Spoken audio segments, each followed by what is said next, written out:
أعوذ بالله من الشيطان الرجيم بسم الله الرحمن الرحيم السلام علیکم ورحمۃ اللہ وبرکاتہ۔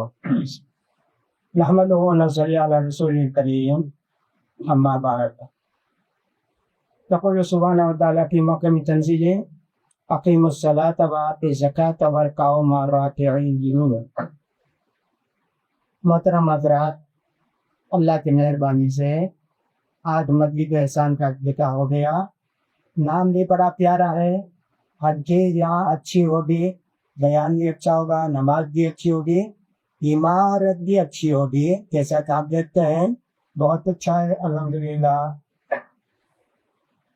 وقت قریب برابر ہی چل رہا ہے، اس لیے 20 منٹ مجھے بولنا ہے۔ اس میں کیا بولنا ہے؟ نماز با جماعت پڑھنے کے فائدے کیا ہے، اور کیا جماعت کے ساتھ نماز پڑھنا مردوں کے لیے ضروری ہے کیا؟ یہ مجھے چند باتیں آپ کے سامنے رکھنی ہے۔ مسجد کا کیا کیا کام ہونا چاہیے، یہ جو بھی آپ نے سن لیا کہ مسجد جو ہے دینی زندگی کے ہر شعبے سے تعلق رکھتی ہے۔ یہاں دین بھی سیکھتے ہیں، نماز بھی سیکھتے ہیں، ایک طرح سے مسئلے مسائل بھی بیان کیے جاتے ہیں۔ اللہ کے رسول کے زمانے میں جہاد کے دن کی ہی سے تیاری ہوتی تھی۔ یہ ساری باتیں تو آپ نے سن لی۔ اللہ سے دعا ہے اس مسجد کو بنانے میں جن لوگوں نے کچھ بھی حصہ لیا، لانے گرنے سخونے یا پھر اسی طرح کچھ وقت دیا، اللہ سب کی نیکیوں کو قبول فرمائے اور جنت میں ان کے لیے بہترین گھر بنائے۔ مسجد تو بن گئی، اب آباد کرنا آپ کا فرض ہے۔ مسجد کیسے آباد ہوتی ہے؟ مسجد میں آ کے نماز پڑھیں گے مرد لوگ، عورتیں بھی آتی ہیں تو ان کے لیے جگہ الگ ہوتی ہے۔ اللہ کے رسول صلی اللہ علیہ وسلم کے زمانے میں عورت آتی تھی، مسجد کو نماز پڑھتی تھی، چھوٹے بچوں کو لے کر آتی تھی، بچے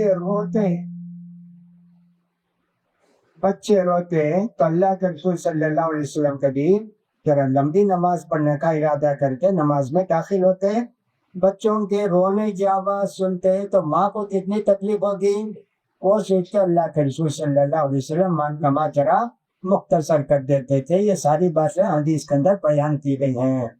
تو مسجد تو بن گئی، محلے والوں کی ذمہ داری ہے اس مسجد کو آباد رکھیں، بلا تفریق مذہب سب پڑھتے ہیں، اللہ کا گھر ہے یہ، حنفی ہو اہل حدیث ہو، ماشاء اللہ یہاں ہو وانمباڑی میں ہو، یہ بڑی اچھی بات ہے کہ ہر مسجد میں سب پڑھتے ہیں۔ کوئی یہ نہیں دیکھتا حنفی مسجد ہے کیا، اہل حدیث مسجد ہے کیا، کوئی نہیں دیکھتا۔ اس محلے میں یہ مسجد قائم کی گئی، جب وہ قائم کرنا تھا تو جائز آ گیا، یہاں سے مسجد کتنی دور ہے، بہت دور ہے، تو وہاں کتنے لوگ نہیں جاتے، کمزوری کی وجہ سے، کسی اور وجہ سے، دھوپ کی وجہ سے تجویز وقت اس محلے کے اندر ایک مسجد بنا دی جائے۔ بڑی دوڑ دھوپ کی گئی، یہ جگہ مل گئی جہاں مسجد ابھی قائم ہے۔ اللہ کی بڑی مہربانی ہوئی، لوگوں نے محنت کی، شب و روز اس کے لیے تگ و دو کی، تو اللہ کی مہربانی سے یہ مسجد اب مکمل ہو گئی ہے۔ اس مسجد کی تاریخ لکھنی چاہیے، میں ذمہ داروں سے کہوں گا اس مسجد کی تاریخ لکھی ہے، کیسے اس کا خیال ہوا، کیسا شروع کرے، زمین کتنے میں خریدے، پیسہ کیسا جمع کیے، تعمیری کام کب سے شروع ہوا، کب ختم ہوا، ساری باتیں لکھیے۔ اب اس کے بعد جو کچھ بھی یہاں بیانات ہوتے ہیں، علماء آتے ہیں، وہ بھی لکھتے جائیے۔ اس مسجد کی تاریخ مرتب ہو جائے گی، اس کی سخت ضرورت ہے۔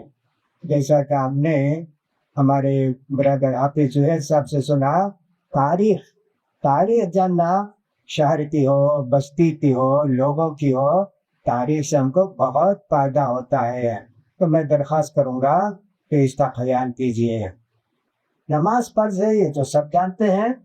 نبی کریم صلی اللہ علیہ وسلم فرماتے ہیں تمہارے بچے اگر 7 سال کے ہو جائیں تو ان کو نماز پڑھنے کا حکم دو، اور اگر 10 سال کے ہو جائے نماز نہ پڑھے تو ان کو مارو، سزا دو ان کو، اور ان کے بستر الگ کر دو۔ معلوم یہ ہوا کہ نماز فرض ہے ہر مسلمان پر۔ وہ اللہ تعالیٰ نے قرآن مجید کے اندر بہت سارے آیتوں میں کہا وَأَقِیمُوا الصَّلَاةَ وَآتُوا الزَّکَاةَ وَارْکَعُوا مَعَ الرَّاکِعِینَ، نماز قائم کرو، نماز پڑھو نہیں، نماز قائم کرو۔ مردوں کو قائم کرنے کا مطلب یہ ہے مسجد کو آئیں گے اگر کوئی عذر نہیں ہے، کوئی مجبوری نہیں ہے، مسجد میں آ کے نماز پڑھتے، اور پھر اس کے بعد آتوا الزکاۃ، زکات دو، وارکعوا مع الراکعین، رکوع کرنے والوں کے ساتھ رکوع کرو، یعنی جماعت کے ساتھ نماز پڑھو۔ یہ مردوں کے لیے ہے، اسی لیے اذان دی جاتی ہے نا، حی علی الصلاۃ، حی علی الصلاۃ، حی علی الفلاح، حی علی الفلاح۔ آؤ مسلمان مرد لوگو، آؤ مسجد کو، نماز پڑھنے کے لیے آؤ، نیکی حاصل کرنے کے لیے آؤ۔ آپ سنتے اذان تو کتنی خوشی ہوتی ہے، چلو جماعت پہ جائیں گے، اس وقت ہو گیا۔ اس طرح آج یہ آتا رہے۔ اب تو گھڑی کا زمانہ ہو گیا، لوگ گھڑی دیکھتے رہتے ہیں، ارے ابھی بہت وقت ہے، ابھی بہت وقت ہے، ابھی بہت وقت ہے۔ اللہ کے بندے ایسے نہیں ہوتے، اسی لیے اذان نماز میں زیادہ فرق نہیں رکھنا۔ اتنا فرق رکھا کہ سب اذان بھی 15 منٹ میں جماعت ہو، تاکہ لوگ باروں ندو کے کیا آئیں گے، دیر ہو جاتی ہے، لوگ سستی کرتے ہیں، تو جماعت کو آنا چاہیے، جماعت کے ساتھ نماز پڑھنا چاہیے۔ ہم دیکھتے ہیں نبی کریم صلی اللہ علیہ وسلم نے فرمایا، جیسا کہ آپ کی غفیر والی صاحب نے بھی بتایا، اللہ کے رسول نے پڑھتے فرمایا میرا ارادہ ہوتا ہے کہ جب نماز عشاء کی نماز، خاص کر عشاء کی نماز جب آ جائے، وقت آ جائے، میں کسی سے کہوں گا پھر تم نماز پڑھو، اور ذرا باہر جاتا ہوں، اپنے ساتھ کچھ نوجوانوں کو لوں گا، لکڑیاں ان کے ساتھ ہوں گی، اس گھر میں داخل ہوں گا، دیکھا کہ مرد لوگ نماز نہیں پڑھ رہے ہیں، مسجد کو نہیں آئے، میں ان کا گھر جلا دینا چاہتا ہوں، اللہ اکبر، گھر جلا دینا چاہتا ہوں۔ عورتیں ہیں، ان پر جماعت فرض نہیں ہے، وہ گھر میں پڑھ لیتی ہیں، بچے ہیں، ان پر نماز ہی فرض نہیں ہے۔ تو دیکھو جماعت کی کتنی اہمیت اسلام کے اندر ہے، تو اس کی فرضیت کو ہم جاننا چاہیے۔ عبداللہ بن مسعود رضی اللہ تعالیٰ عنہ کہتے ہیں کہ میں دیکھا ہمارے زمانے میں جماعت مسجد کو آنے والا، وہ کیسا بیمار بھی ہو، کچھ بھی ہو، 2 آدمی کا سہارا لے کے آتے مسجد میں نماز پڑھتا۔ جماعت کی اتنی اہمیت ہے، بوڑھے آدمی جی چل نہیں سکتے، پیروں میں کمزوری ہے، پھر بھی آ کے نماز پڑھتے مسجد میں۔ یہ اللہ کے رسول صلی اللہ علیہ وسلم کا زمانے کا واقعہ حضرت عبداللہ بن مسعود سناتے ہیں۔ اسی طرح انہوں نے کہا جماعت سے کون پیچھے رہتا ہے ہمارے زمانے میں؟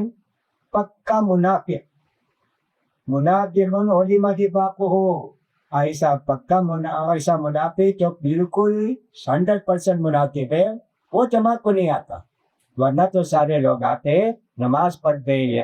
اور کہا اللہ کے رسول صلی اللہ علیہ وسلم کو ہدایت کے واضح راستے بتائے ہیں، واضح راستے ہدایت کے بتائے ہیں، ان میں سے یہ ہے کہ آ کے جماعت کے ساتھ نماز پڑھنا، یہ فرض ہے مردوں کے لیے۔ لہٰذا محلے والوں کو چاہیے اس مسجد کی قدر کریں اور یہاں آ کر نماز پڑھیں۔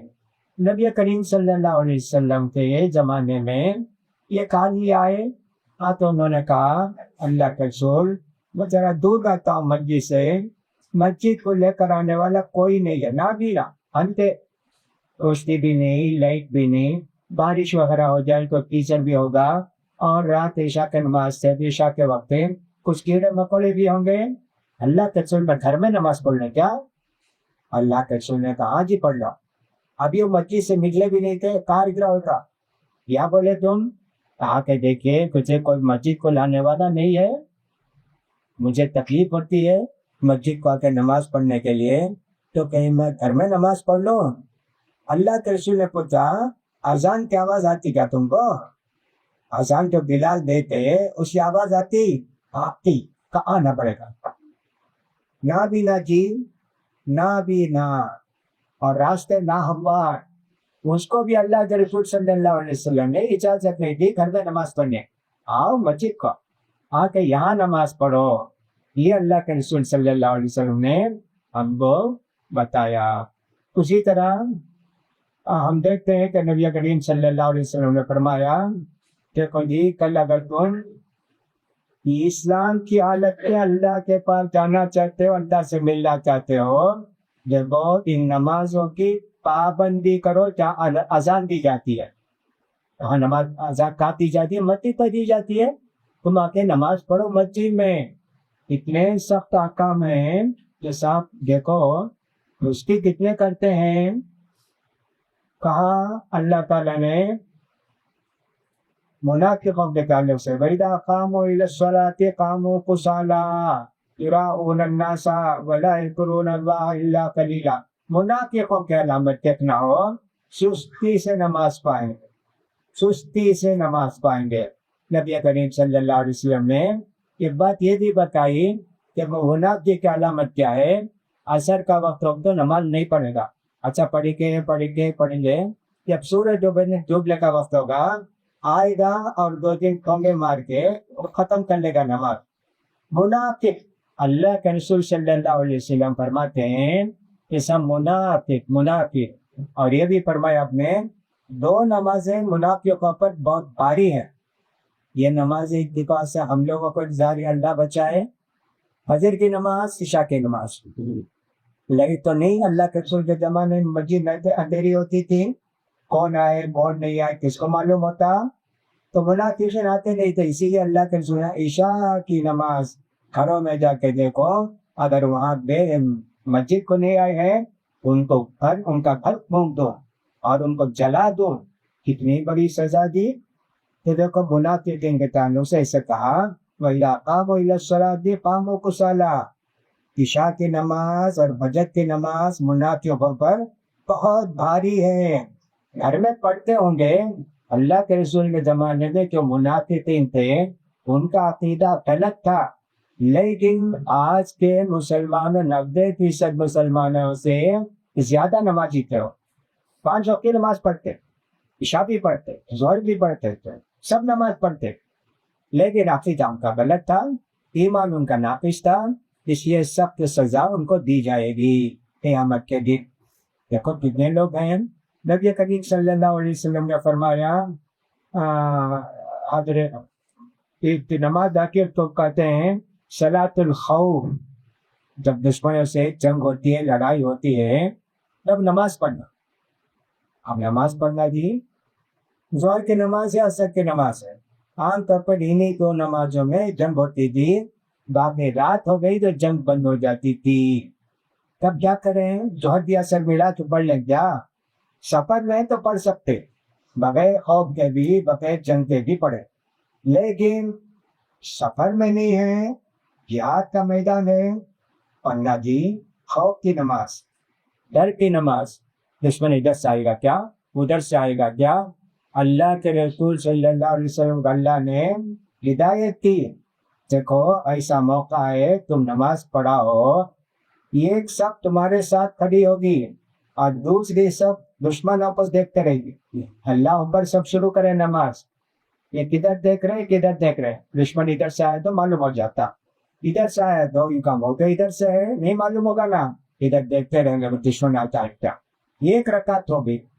یہ جو پہلی 1 رکعت پڑھے یہ لوگ پیچھے جائیں گے اور پیچھے والے سامنے آئیں گے. اب ان کا رخ قبلے کا ہو جائے گا. یہ جو بعد میں ہے ان کا رخ دشمن کی طرف ہو جائے گا. تب بھی اللہ نے یہ نہیں کہا تمہارا مت پڑھو تھی بات پڑھ لو. وہاں بھی جماعت کہا کہتا ہے کن تفیم پاکمتا لم الصلاۃ. اگر تم جنگ کی حالت میں دشمنوں کے میدان میں ہو تمہارے ساتھ نماز پڑھنا چاہیے. یہ کیسا یا کوئیسا. بہت کسی نے باب باندھا ہے صلاۃ الخوف کا. اتنے طریقے بتائے، ایسا پڑھ سکتے، ایسا پڑھ سکتے، ایسا پڑھ سکتے، اتنے بتایا ہے. لہٰذا فرض نماز جماعت کے ساتھ مسجد میں پڑھنا وہی ضروری ہے. امام ابن قیم رحمۃ اللہ علیہ بھی اس کو کہتے ہیں کہ نماز با جماعت پڑھنا مردوں کے لیے جو مجبور رہا ہو فرض ہے، سنت نہیں ہے، فرض ہے یہاں پڑھنا. اگرچہ کہ ایک حدیث میں آیا اگر آدمی جماعت کے ساتھ نماز پڑھتا ہے اس کو 27 نماز کا ثواب ملے گا. اکیلا پڑھتا ہے تو ایک نماز کا ثواب ملے گا. اس کو لے کر بعض لوگوں نے سمجھا ہاں کہ نماز تو ہو جاتی نا, گھر میں پڑھ لیں گے, کہیں بھی پڑھ لیں گے. ایسا نہیں ہے جی, ان کو پڑھنا چاہیے اور وقت پر پڑھنا چاہیے. ان الصلاۃ کانت علی المؤمنین کتابا موقوتا, مسلمانوں پر وقت وقت کی نماز فرض کی گئی ہے. آپ ٹرین میں ہیں, ہوائی جہاز میں ہیں, بس میں ہیں, اور اسی طرح کسی اور سواری پر ہیں, کرنا چاہیے. نبی کریم صلی اللہ علیہ وسلم فرض نماز ہمیشہ اونٹنی سے اتر کر پڑھتے, نفل نماز اونٹنی پر بیٹھ کر پڑھ لیتے تھے. قبلہ ادھر ہو ادھر ہو ادھر ہو کچھ نہیں, پڑھتے تھے سواری پر بیٹھ کر. لیکن سواری اپنے قابو میں ہے, کار اپنے قابو میں ہے, تو ایسی صورت میں اتر کے فرض نماز پڑھنا ہے. مسافر 2 رکعت پڑھیں گے جی, ظہر کی عصر کی عشاء بھی. مسافر نہیں ہے تو پھر ایسی صورت ہے پوری نماز پڑھنا ہے. اس لیے میں نے کہا کہ سب کہیں بھی ہو وقت پر نماز پڑھنا. مسافر کے لیے سہولت یہ دی گئی ہے کہ سب 2 نماز ملا کر پڑھ سکتے. اذان یہ ظہر کے واسطے 2 رکعت ظہر پڑھے مسافر ہیں, پھر اس کے بعد اقامت کر کے 2 رکعت عصر پڑھیے. چاہے تو ایسا بھی کر سکتے, چاہے تو ظہر کی نماز تاخیر کر دے, عصر کا وقت جب ہوتا ہے جب پڑھو, وہ بھی جائز ہے. دونوں صورتیں بتائی گئی مسافر کے لیے. لیکن گھر میں پڑھنے کے لیے اللہ کے رسول نے اجازت نہیں دی, اس لیے فرض نماز مسجد میں آ کر پڑھنا ہے. یہ اللہ کا گھر ہے, یہاں آتے ہیں تو ملتے ہیں. فائدے بھی بہت ہیں جی, فائدے بہت ہوتے ہیں نماز پڑھنے کے. نبی کریم صلی اللہ علیہ وسلم کے زمانے میں ایسے بھی ہوتا کہا کہ اللہ کے رسول صلی اللہ علیہ وسلم کبھی کبھی حاضری لیتے تھے نماز. اشہید فلان فلان کی نماز قائم کیا تھی, فلان کی نماز قائم کیا. ایسی جگہ روایت ملتی ہے, اس سے معلوم ہو جاتا ہے کہ معلوم ہو جاتا کیا بیمار ہے کیا, چلو جا کے ان کی عیادت کریں گے, چلو جا کر دیکھیں گے. اس طرح کا بھی ایک جو ہمارے اندر جذبہ پیدا ہوتا ہے, یہ بھی اس کا بڑا فائدہ ہے. نماز کو آنے والے سب بھائی ہیں, سب ایک ساتھ مل کے کھڑے ہوتے ہیں.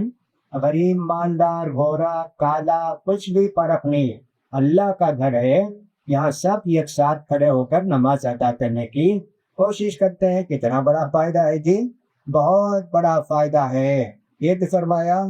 اسی طرح ہم جب نماز پڑھتے ہیں تو ایک دوسرے کو دیکھ کر تقویت ملتی ہے. ارے انہوں بھی نماز کی دیتے بھی, بھائی ان سے بھی اچھا ہونا, بھائی جانا چاہیے نا, انہیں کے پڑھنے جاتے ہیں ان سے پہلے بھی جاؤں گا. ایسے ان کے دل میں ارادہ پیدا ہوتا ہے. ایک طرح سے آپ اپنے بھائیوں کے لیے نمونہ بنتے ہیں نماز کو جانے کے لیے. اتفاق سے آج مسلمانوں کا حال یہ ہے, تو نماز یا تو پڑھتے نہیں یا پھر گھر میں پڑھ لیتے ہیں. مسجدیں خالی ہو جاتی, مسجدیں خالی رہتی ہیں. بنانے والے کتنے شوق سے بنائے, جیسا بھی کسی کو دور جانے کی تکلیف نہ ہو. محلے والے ہیں, محلے والا ہے تو پھر مسجد کا جگہ نہیں ملے. ماشاءاللہ اچھا خاصا محلہ ہے, جا کے ہم نے بہت دور تک دیکھا, بہت گھر ہیں ماشاءاللہ. وہ لوگ بھی آئے تو یہ مسجد کا یہ حصہ کافی نہیں ہوگا, باہر کرنا پڑے گا. لیکن اس کے بعد کیا ہوگا دیکھنا پڑے گا. اللہ سے یہی امید ہے کہ انشاءاللہ آپ لوگ اس کا خیال کریں گے اور اس سے فائدہ بھی اٹھائیں گے. اسی طرح تواصی بالحق کہتے ہیں, اور صبر اور تواصی بالحق. تواصی بالحق کا کیا مطلب ہے؟ یہ ایک دوسرے کے ساتھ خیر خواہی اور حق ادا کرنا, ان کا یہ ادا کرنا. مسجد میں اللہ کے رسول صلی اللہ علیہ وسلم نے پڑھتے فرمایا کہ اگر تم میں سے کسی کو کوئی مصیبت پریشانی ہو گئی, سب کچھ ختم ہو گیا, مسجد میں وہ کھڑے ہو کر اعلان کرے کہ بھائی میری سب کچھ ختم ہو گئی, ایک پیسہ بھی نہیں ہے, کھانے پینے میں بہت پریشان ہوں. 2 آدمی اس کے محلے کے گواہی دے گا, ہاں یہ ٹھیک کرتا ہے. وہ اسی طرح اللہ کے رسول صلی اللہ علیہ وسلم کو متعلق ہم نے دیکھا جیسا کوئی بھی آتا تو اس کی تعریف کرتا, تصدق علیہ, اس طرح کرتے تھے. اسی طرح کوئی آدمی ذرا پیچھے آ گیا ارے پرواہ نہیں کی جب مسجد میں نماز پڑھے گی پرواہ نہیں نہ کرے ہمیشہ پڑھتے کہ آج ایسا ہو گیا نہ پڑھے. اسی طرح جاہل جو جانتا نہیں نماز پڑھتا ہے غلط نماز پڑھتا ہے تو بولتا ہے ایسا نہیں کہ سطر اللہ کے رسول جی اس لیے سمجھائے کہ بھائی تم بہت جلدی جلدی نماز پڑھے تمہاری نماز نہیں ہوئی 3 مرتبے پڑھے پھر سمجھا ایسا نہ تم کو پڑھنا چاہیے. یہ بھی ہے. اسی طرح منافق لوگوں کی پہچان ہو جاتی ہے منافق لوگوں کی پہچان ہو جاتی ہے یہ بھی ایک فائدہ ہے. اور اسی طرح یہ بھی ہم کو فائدہ ہوتا ہے کہ اللہ کے گھر کی حفاظت ہوتی ہے اللہ کے گھر کا احترام ہوتا ہے. اور اسی طرح لوگوں کو سمجھانے بتانے کے لیے بھی سب فائدے ہوتے ہیں. بہرحال یہ سب فائدے ہیں. اب نماز آدمی دیر سے کیوں پڑھتا ہے یا جماعت کے ساتھ دیر کیوں پڑھتا ہے بے پار کی وجہ سے وہ ایسے کرتا ہے. ارے اصل تو کتنا بے پار ہوتا بھائی جائیں گے مسجد کو بے پار ختم ہو جائے نہیں جی. اللہ تعالیٰ نے کہہ دیا بولتا ہوں یرزق من یشاء بغیر حساب اللہ جس کو چاہتا ہے خوب روزی دیتا ہے. یہ چند باتیں جی میرا وقت بھی کتنی منٹ زیادہ ہی ہوگا. اللہ سے دعا ہے کہ اللہ تعالیٰ مجھے بھی آپ کو بھی نماز با جماعت پڑھنے کی توفیق دے ہمت دے. خاص کر ہماری اس نئی مسجد کو آباد کرنے کی محلے والوں کو توفیق دے. اللہ تعالیٰ اس مسجد کو آباد رکھے اور زیادہ سے زیادہ اسے فائدہ پہنچائے. میں مبارکبادی دیتا ہوں مسجد کے ذمہ داروں کو. بہت محنت کی انہوں نے بہت محنت کی مایوس نہیں ہوئے اللہ کی رحمت سے مایوس نہیں ہوئے کرتے کرتے بہرحال اتنی عالی شان مسجد بنائے. اللہ تعالیٰ ان کی نیکیوں کو قبول فرمائے. وآخر دعوانا الحمد للہ رب العالمین.